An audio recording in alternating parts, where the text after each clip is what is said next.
नमस्कार, आपके साथ मैं हूं सुखवीर। आप देख रहे हैं आपका अपना चैनल भिवानी हलचल। आइए एक नजर डालते हैं अब तक की न्यूज हेडलाइंस पर।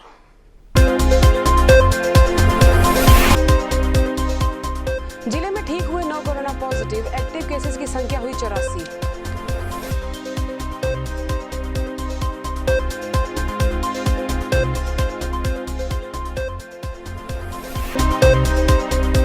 बोर्ड परीक्षा में इस बार स्थानीय स्टाफ नहीं दे सकेगा ड्यूटी, दूसरे अध्यापकों से लगाई जाएंगी ड्यूटियां।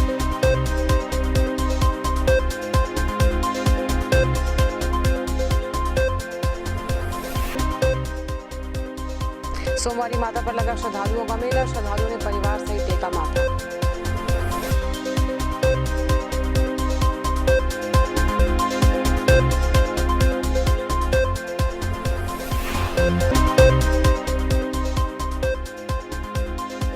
ग्यारहवें श्री श्याम जयंती समारोह का किया गया आयोजन।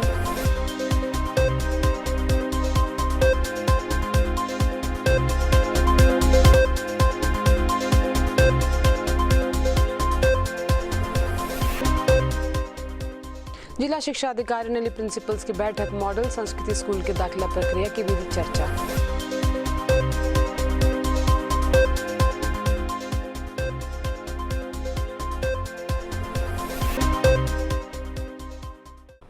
वेदास कोचिंग इंस्टीट्यूट के रजिस्ट्रेशन हुए शुरू, NEET, IIT, JEE foundation courses की देंगे कोचिंग।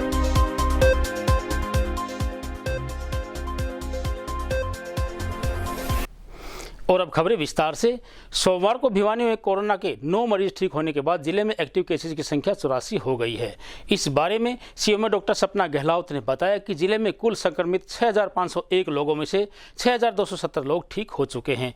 वहीं उन्होंने बढ़ते केसेस को ध्यान में रखते हुए जिले वासियों से सावधानियां बरतने की अपील की है। जिले में एक बार फिर कोरोना का ग्राफ बढ़ने लगा है। सोमवार दोपहर तक प्राप्त आंकड़ों के अनुसार हालांकि जिले में कोरोना पॉजिटिव का कोई नया मामला सामने नहीं आया था और 9 कोरोना पॉजिटिव ठीक भी हुए थे। इन्हीं आंकड़ों के अनुसार अब जिले में कोरोना पॉजिटिव के एक्टिव मरीजों की संख्या 84 हो गई है, जबकि कुल 6501 कोरोना पॉजिटिव में से 6270 ठीक भी हो चुके हैं।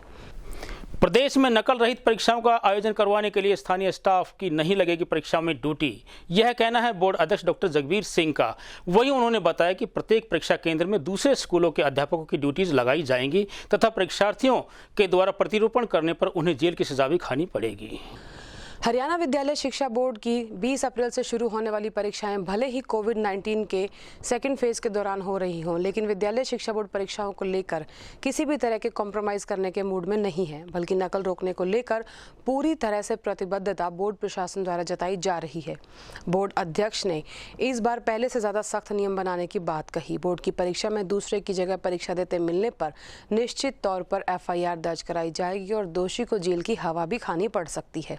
तो वहीं नकल करने में संलिप्त पाए जाने पर इस बार 2 की बजाय 3 साल तक विद्यार्थी को परीक्षा से बाहर किया जा सकेगा। बोर्ड द्वारा नकल रोकने को लेकर तमाम प्रबंध पूरे किए जा रहे हैं। इस बार विद्यार्थियों के एडमिट कार्ड पर भी नकल रोकने से संबंधित स्लोगन अंकित होंगे। ये स्लोगन खुद विद्यार्थियों द्वारा ही बनाए गए हैं। मैं शिक्षा निदेशालय का आभार प्रकट करता हूँ। उन्होंने इस बार स्वयं ही आदेश जारी किएंगे जो अध्यापक चीटिंग के केस में शामिल पाए जाएंगे, उनकी जो ट्रांसफर ड्राइव में उसमें नेगेटिव मार्किंग की जाएगी। और दूसरा, प्राइवेट से स्कूल के जो अध्यापक हैं बहुत बार देखने में आता है कि वो ड्यूटी देने के लिए नहीं जाते हैं। ऐसे सब अध्यापकों को 5000 प्रति अध्यापक जुर्माना लगाया जाएगा और वो प्रिंसिपल को उसको देने की जिम्मेवारी तय होगी। मतलब कहने का अर्थ है कि प्रत्येक परीक्षा केंद्र पर स्टाफ बाहर से आएगा, स्थानीय स्टाफ नहीं। हाँ, अपने विद्यालय का स्टाफ नहीं होगा। नहीं, सामान्यतः शहरों में नहीं होता, सामान्य में स्कूल का स्टाफ होता है, बाद में उसकी शिकायतें मिलती हैं, तो इसलिए प्रत्येक परीक्षा केंद्र पर स्टाफ दूसरे स्कूल से आएगा। और उसमें कोविड की परिस्थितियों को देखते हुए 30% सिलेबस भी कम किया गया है। और विद्यार्थियों को इस बार 2 तरह के प्रश्न पत्र दिए जाएंगे, एक सब्जेक्टिव होगा, एक ऑब्जेक्टिव होगा। ऑब्जेक्टिव प्रश्न पत्र 2.5 घंटे की परीक्षा होगी, बाद के 1 घंटे में ऑब्जेक्टिव प्रश्न पत्र दिया जाएगा ताकि सब विद्यार्थी आराम से उसको कर सकें। और 5 तारीख से लेकर के 15 तारीख तक प्रायोगिक परीक्षाएं प्रत्येक स्कूल में संपन्न होनी है। प्रत्येक विद्यालय में एक ऑब्जर्वर जाएगा।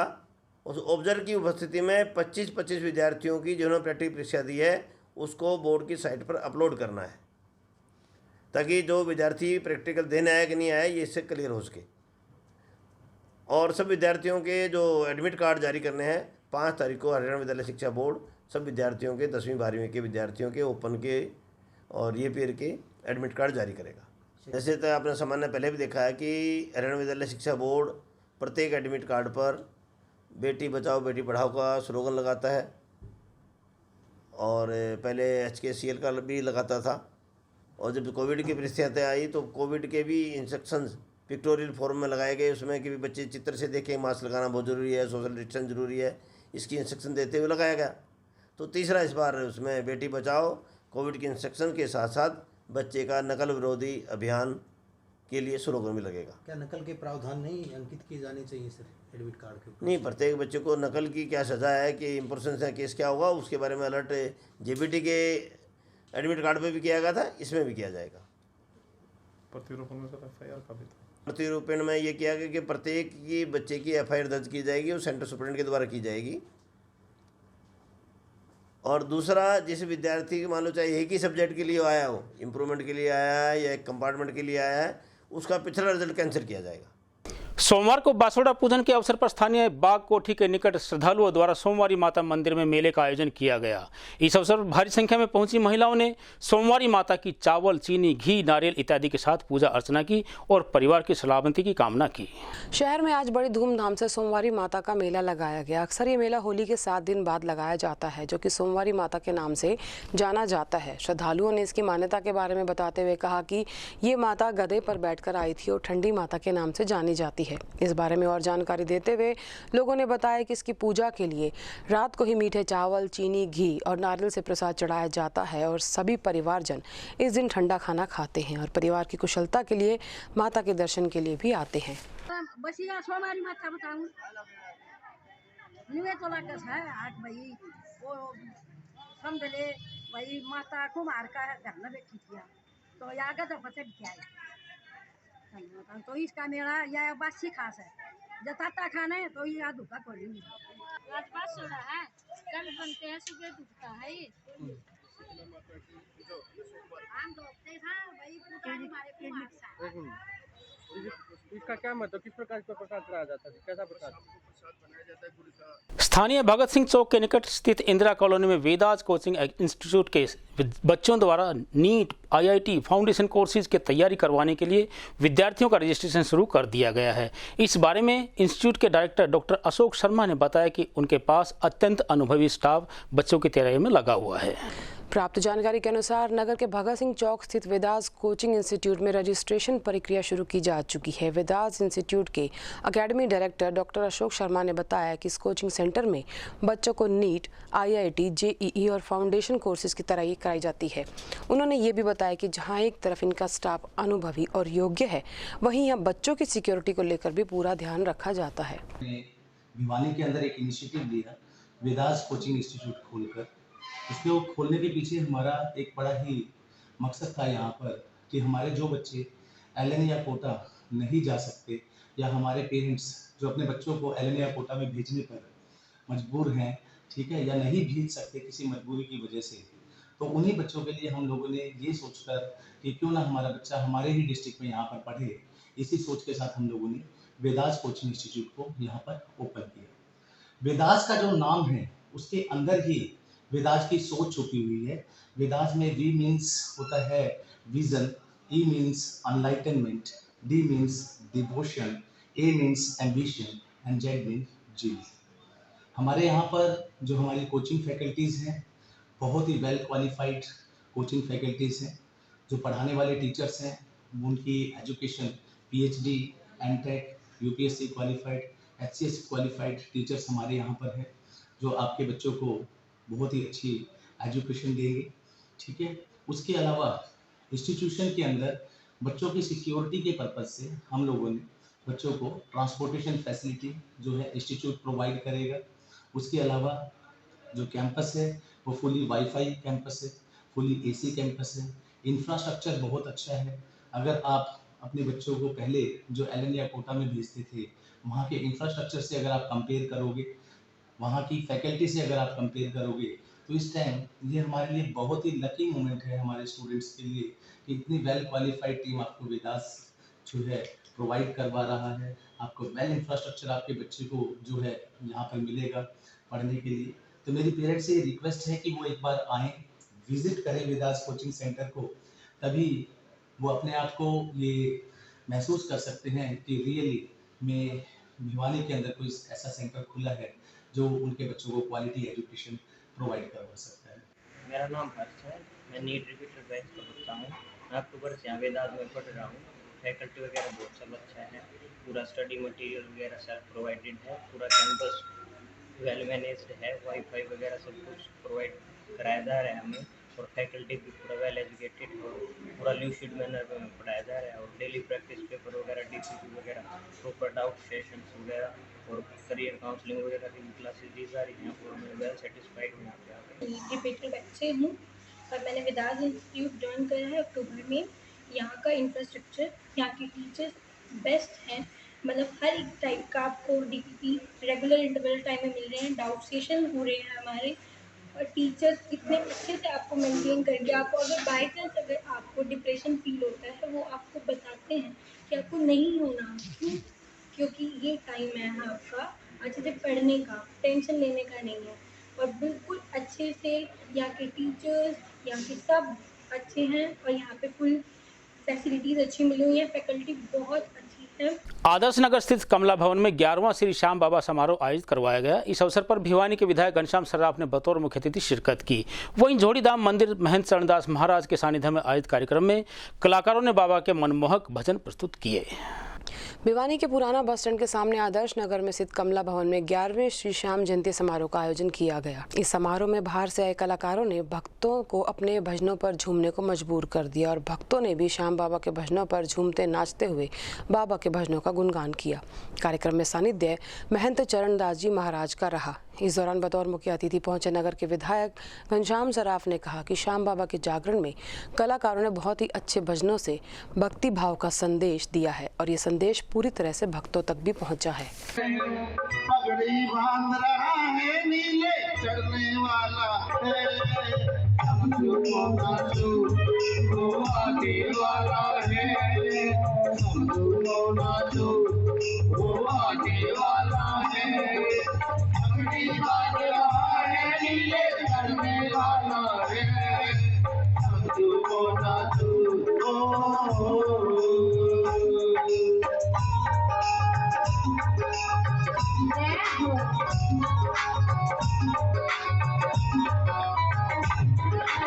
जी सर, आज का कार्यक्रम किस प्रकार? आज का ये कार्यक्रम श्याम बाबा का जागरण, इसमें 3 कलाकारों को मैंने सुना है। तीनों अपने अपने फन के माहिर, और उन्होंने जनता के बीच में एक ऐसा संदेश दिया जिससे जो भक्ति भावना का पूर्ण होता है वो संदेश देने में ये लोग कामयाब रहे। और आज समाज के सामने जो सामाजिक समरसता का एक भाव है वो भी इस जागरण में देखने को। आम जनता से क्या अपील करना चाहेंगे? मैं जनता से अपील करना चाहता हूँ कि जनता सब सारे मतभेदों को भुलाकर एकता के सूत्र में बंधे, जिससे इस समाज का कल्याण हो।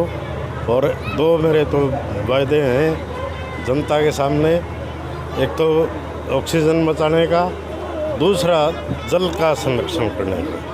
सोमवार को सेठ किरोड़मल गवर्नमेंट मॉडल संस्कृति स्कूल में जिले के सभी प्रिंसिपल्स की बैठक का आयोजन किया गया। बैठक की अध्यक्षता करते हुए जिला शिक्षा अधिकारी अजीत सिंह शोरान ने आगामी सत्र में बच्चों के दाखिले का पंजीकरण व 10वीं और 12वीं की परीक्षाओं को संचालित करवाने के लिए चर्चा करते हुए विशेष निर्देश जारी किए। प्राप्त जानकारी के अनुसार जिला शिक्षा अधिकारी अजीत शौरान ने जहां जिले के सरकारी स्कूल्स के प्रिंसिपल्स की मीटिंग ली और 10वीं और 12वीं की परीक्षाओं को लेकर चर्चा की, वहीं दूसरी तरफ उन्होंने मॉडल संस्कृति स्कूल में बच्चों को बैग भी बांटे। इस दौरान उन्होंने सभी प्रिंसिपल्स की समस्याएं सुनी और 10वीं और 12वीं की परीक्षाओं में कोरोना की गाइडलाइंस को भी ध्यान में रखने के आदेश दिए। इस दौरान उन्होंने मॉडल संस्कृति स्कूल की खूबियाँ भी बताई कि किस तरह से ये स्कूल बाकी स्कूल से अलग रहेंगे।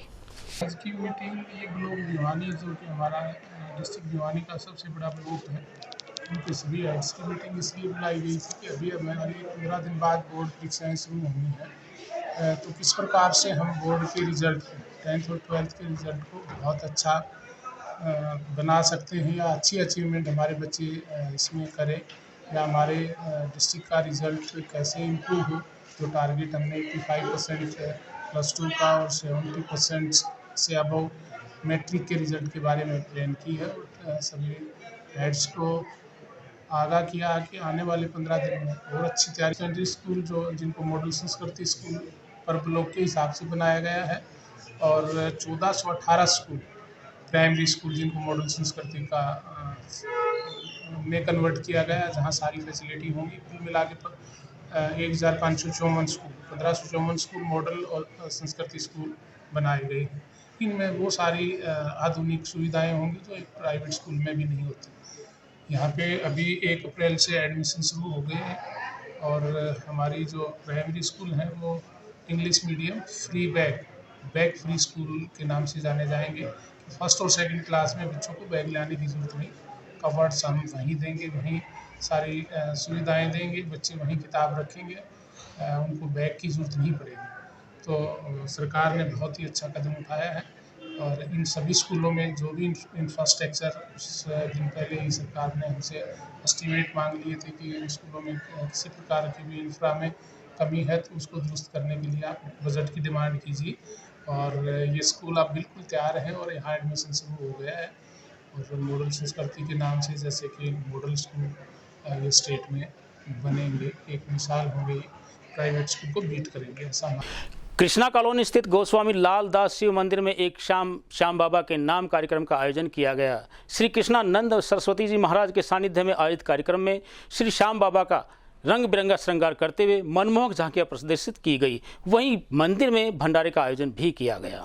नगर के कृष्णा कॉलोनी में श्री गोस्वामी लालदास शिव मंदिर में एक श्याम बाबा के नाम कार्यक्रम का आयोजन किया गया। इस कार्यक्रम में पावन सानिध्य श्री कृष्णानंद सरस्वती जी महाराज का रहा। प्रसिद्ध समाज सेवी नरेश तंवर ने बताया कि मुख्य रूप से श्याम बाबा के भजनों का गुणगान किया गया, जिसमें मुख्य आकर्षण मंदिर का फूलों का श्रृंगार और प्रसाद वितरण समारोह रहा। उन्होंने बताया कि ये मंदिर पिछले 20 साल से विभिन्न कार्यक्रम करता है। इसी साल इस मंदिर में श्याम बाबा की मूर्ति की स्थापना की गई और आज के कार्यक्रम में श्याम बाबा की झांकी भी निकाली गई, जिसका भव्य श्रृंगार भी किया गया था।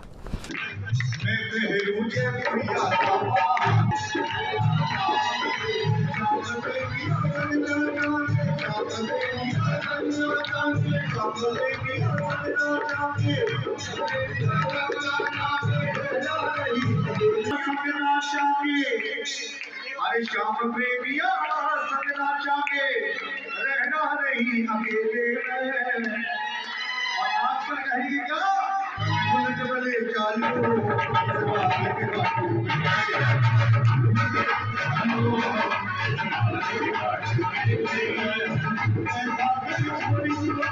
कृष्णा कॉलोनी के अंदर गोस्वामी लालदास जी का मंदिर है।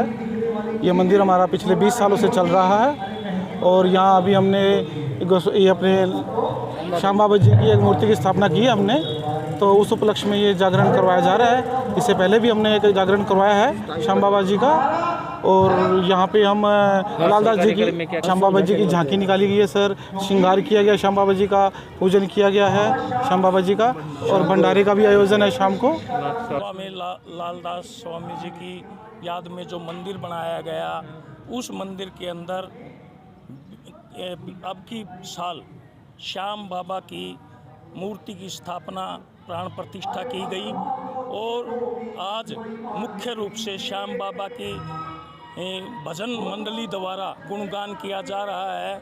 इसमें मुख्य आकर्षण का केंद्र आज का मंदिर की साज सज्जा और प्रसाद का वितरण, जो कि शाम को लोगों को दिया जाएगा।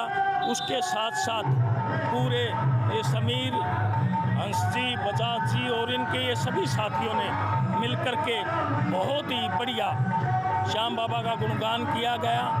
मुख्य रूप से आज इस श्याम बाबा से हम एक ही हम शिक्षा ले सकते हैं कि इसको बोलते हैं कि हारे का सहारा। तो जो व्यक्ति कमज़ोर हो उसकी हम तहे दिल से मदद करें, यही हारे का सहारा होता है। और यही आज का मुख्य थीम है, मुख्य उद्देश्य है कि गरीब की और ज़रूरतमंद की सेवा ही मुख्य हारे का सहारा होता है। सोमवार को जुई गांव के 2 सैनिक अपने माता पिता को न्याय दिलाने की मांग को लेकर पुलिस अधीक्षक अजीत सिंह शेखावत से मिलने उनके कार्यालय पहुंचे। इस बारे में सैनिक नरसिंह ने बताया कि उनकी माता व पिता को गांव के कुछ लोगों द्वारा मारपीट करते हुए घायल कर दिया गया। वहीं उन्होंने उन्हें शीघ्र पकड़वाने की मांग भी की। कुछ दिन पहले गांव सुई में हुए 2 पक्षों के आपसी झगड़े में एक पक्ष की बुजुर्ग महिला को ज्यादा चोटें आई थी। पीड़ित महिला के दोनों बेटे आर्मी में सेवारत हैं। पुलिस द्वारा उचित कार्रवाई न करने पर पीड़ित महिला दोनों बेटों के साथ पुलिस अधीक्षक कार्यालय पहुंची और जब इस बारे में महिला के बेटों से बात की गई तो उन्होंने बताया कि वे दोनों भाई हैं जो कि आर्मी में तैनात हैं और हाल फिलहाल उनकी पोस्टिंग देहरादून में है। उन्होंने बताया कि उनके बाद उनके परिवार में उनकी बुजुर्ग माता और पिता रहते हैं और बीते दिनों पड़ोस में रहने वाले लोगों ने नाली को लेकर झगड़ा किया जिसमें उनकी मां को गंभीर चोटें आई। सूचना पुलिस को भी दी गई लेकिन पुलिस द्वारा उचित कार्रवाई न होने की स्थिति में उन्हें अचानक छुट्टी लेकर घर आना पड़ा और पुलिस अधीक्षक से न्याय की गुहार लगाने वो लोग पहुंचे ताकि दोषियों को उचित कार्रवाई कर सजा दी जा सके। उठा लायो, बड़ो लड़को कसोलो उठा लायो, उसको बाप जेड़ी उठा लायो और मेरे 6 जना मारन लग गया। मन बोली ले बेटा मार लो, मन मारने की कही मेरे सिर में ऊन ने एक ने कुआड़ी बैठा दी, एक ने कसियो बैठा दी, उसका बाबू ने जेड़ी बैठा दी। छोरी मेरे भारी लत्तू की मारन मंड की, दोनों बहू मेरे लत्तू फिर भारियों की मंड की, मुक्का मारा लात मारी आपके। हाँ, मेरी टंग पकड़ का नर मैंने घींच ली, मैंने जमा मारने की सोच ली। फिर मेरा पोता पोती आया, अब माँ का रंग लगावांगा। विनू बोला नूला बाबा बाजी माँ ने मार ली, मारो बाबो उसको लड़कों को पानी बरसा। वे छोड़ कर टीप ना आया, ओमला ने और उसका बड़ा लड़का ने ठुड्डी का तड़ा दुख मारा ताऊ का। फिर वो ताऊ मैंने ठायका ने बिलोंग रखता हूँ मैं। मेरी ड्यूटी ऑन ड्यूटी देहरादून है। घर में मेरा भाई है, वो भी फौज में है, हम दोनों भाई फौज में हैं। घर में मेरी मम्मी पापा थे और नाली को लेके झगड़ा हुआ तो मेरी मदर को जान से मारने की कोशिश की है। हमारे पास रिकॉर्डिंग भी है। उन्होंने बाद में भी ये बोला है कि इसको घर से बाहर निकाल के इसको काट दो, इसको मार देंगे। इसके लड़के आने के बाद में क्या करेंगे, बाद में तो फैसले ही होते हैं। क्या कोई पुरानी रंजिश है? पुरानी कोई रंजिश नहीं है, वो काफ़ी दिन से हमारे साथ में ऐसे ही करते आ रहे हैं। काफ़ी टाइम से कभी कुछ बोलते हैं, कभी कुछ बोलते हैं, तो ये लेके हमारी रंजिश चल रही है। और हमारी मदर के सर में चोट मार रखी है। हम इसका एक निचोड़ चाहते हैं। हमारे को एसपी साहब ने बोला है कि आपको पूरा निचोड़ मिलेगा, बिल्कुल निष्पक्ष आपको फैसला मिलेगा। कोरोना महामारी से लोगों को बचाने के लिए भिवानी महिला पुलिस द्वारा विशेष जागरूकता अभियान चलाया गया। इस अवसर पर पुलिस अधिकारी एसएचओ कृष्णा द्वारा लोगों को मास्क वितरित किए गए और लोगों को कोरोना से बचने की गाइडलाइंस के बारे में जानकारी प्रदान की गई। कोविड-19 के तहत जो है ना ये महामारी है, इससे बचाव के लिए हमें चालान भी काट रहे हैं और ये 20 मार्च से शुरू हुआ था कोविड-19 और 19 अप्रैल तक ये रहेगा। तो हम आज आदर्श कॉलेज में आए थे। लड़कियों जिनके पास मास्क नहीं है उसको मास्क का वितरण किया गया है और इनको समझाया गया है कि इस महामारी से बचो और अपने आप को बचाओ और दूसरे को भी बचाओ। मैडम आप आम जनता से क्या अपील करना चाहेंगे? हम आम जनता से यही अपील करना चाहेंगे कि कोविड जो 19 महामारी है इससे बचाव का यही उपाय है। एक तो बार बार हाथ धो और मास्क पहन के रखो, एक दूसरे के जो है ना दूरी कम से कम 3 फुट की रखो और इस महामारी से जो है ना यही निपटने का आसान तरीका है। बीते दिनों गंदे नाले में गोवंश अवशेष मामले को लेकर 288 घंटों में सुलझाने वाली पुलिस टीम जिसका नेतृत्व एएसआई बीते दिनों गंदे नाले में गोवंश अवशेष मामले को मात्र 288 घंटों में सुलझाने वाली पुलिस टीम जिसका नेतृत्व एएसआई सुरेश कुमार कर रहा था, उन्हें नगर विधायक घनश्याम सराफ द्वारा सम्मानित करवाया गया।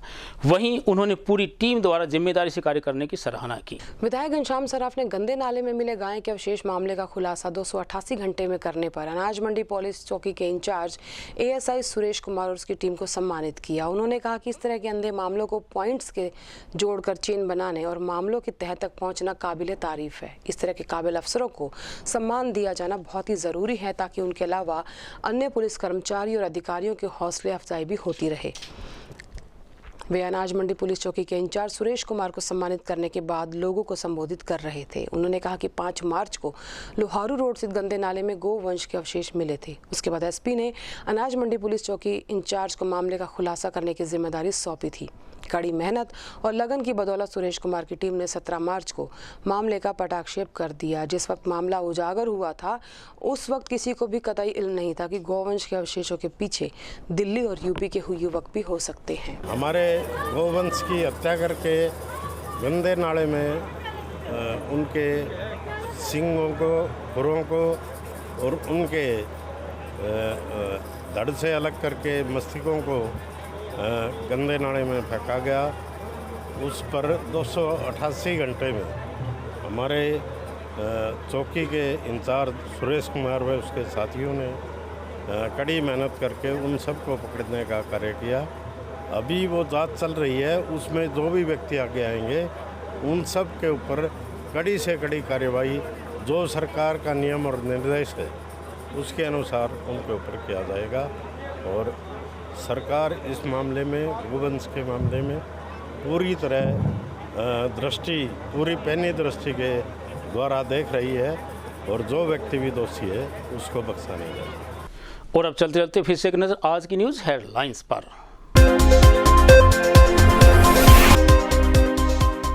जिले में ठीक हुए 9 कोरोना पॉजिटिव, एक्टिव केसेस की संख्या हुई 84।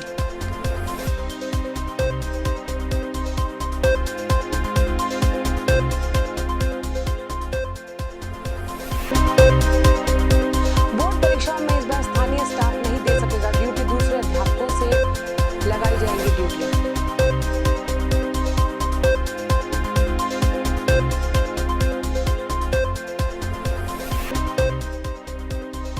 सोमवारी माता पर लगा श्रद्धालुओं का मेला, श्रद्धालुओं ने परिवार सहित टेका माथा।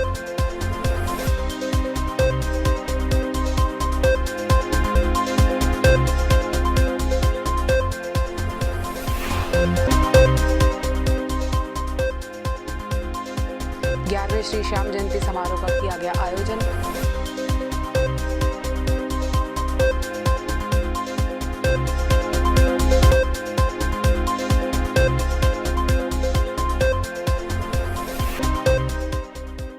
जिला शिक्षा अधिकारी ने ली प्रिंसिपल्स की बैठक, मॉडल संस्कृति स्कूल के दाखिला प्रक्रिया की भी चर्चा।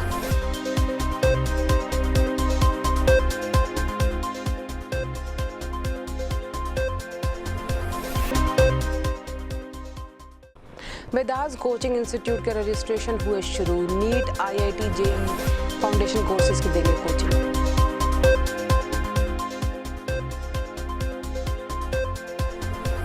अब मुझे दीजिए इजाजत, देखते रहिए आपका अपना चैनल भिवानी हलचल।